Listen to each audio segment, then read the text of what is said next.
네, 비선실세 최순실 씨가 1심에서 징역 20년을 선고받았습니다. 불구속 상태에서 재판을 받던 신동빈 롯데 회장도 실형을 받아 법정 구속됐습니다. 네, 서울중앙지방법원에 나가 있는 취재기자 연결해서 자세한 내용 들어보겠습니다. 김지수 기자.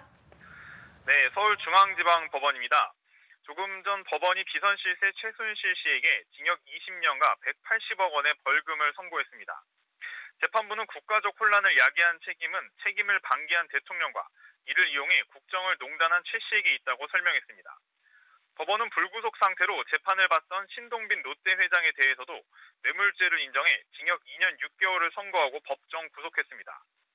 함께 재판을 받던 안종범 전 수석 역시 대부분 혐의에서 유죄가 인정돼 징역 6년을 선고받았습니다. 현재 최순실과 안종범 전 수석, 법정 구속된 신동빈 회장은 모두 호송 차량을 타고 구치소로 떠난 상태입니다.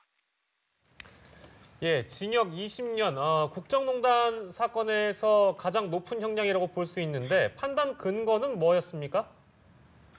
네, 국정농단 수사의 스모킹건으로 꼽혔던 안종범 수첩이 재판에서도 결정적인 역할을 했습니다. 그 수첩에 적힌 재벌 총수들과의 독대 내용을 바탕으로 재단 출연금 강요, SK 뇌물 요구 등 혐의에 모두 유죄가 내려진 것인데요. 재판부는 안 전 수석이 박 전 대통령이 불러준 내용을 기록했다고 진술한 만큼 수첩이 국정농단 정황을 간접적으로 드러내는 증거라고 인정했습니다. 이는 앞서 이재용 삼성 부회장의 항소심에서 수첩은 전해 들은 내용을 적은 것으로 진실 판단의 근거가 될 수 없다고 판단한 것과는 상반된 내용입니다. 네. 네, 같은 사안을 두고도 엇갈린 판단이 나왔는데 삼성으로부터 뇌물을 받은 부분은 어떻게 됐습니까?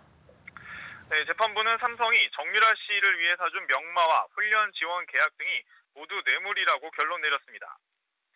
이재용 부회장의 항소심 재판부가 용역 대금만을 뇌물로 본 것과 달리 말의 값도 추가로 뇌물로 인정해 뇌물액이 72억 원으로 늘어났는데요. 다만 삼성이 동계스포츠 영재센터나 미르 K스포츠 재단 등에 낸 돈은 뇌물이 아니라고 봤습니다.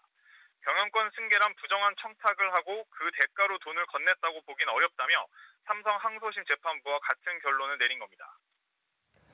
네, 오늘 선고 결과가 상당히 파장이 클 것 같은데 앞으로 어떤 전개가 이어질 것으로 예상합니까? 오늘 선고는 사실상 박근혜 전 대통령에 대한 선고나 마찬가지였습니다. 재판부는 삼성 뇌물을 비롯해 재단 출연금 강요, 직권 남용 등 중요 범죄 사실에 모두 박 전 대통령이 가담했다고 직접 언급을 했는데요. 박 전 대통령에 대한 심리도 같은 재판부가 맡고 있는 만큼 중형 선고가 불가피해 보입니다.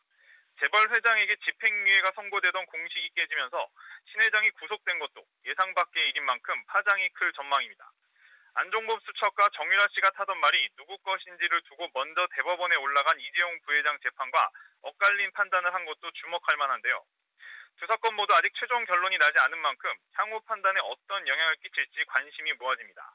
지금까지 서울중앙지방법원에서 연합뉴스TV 김지수입니다.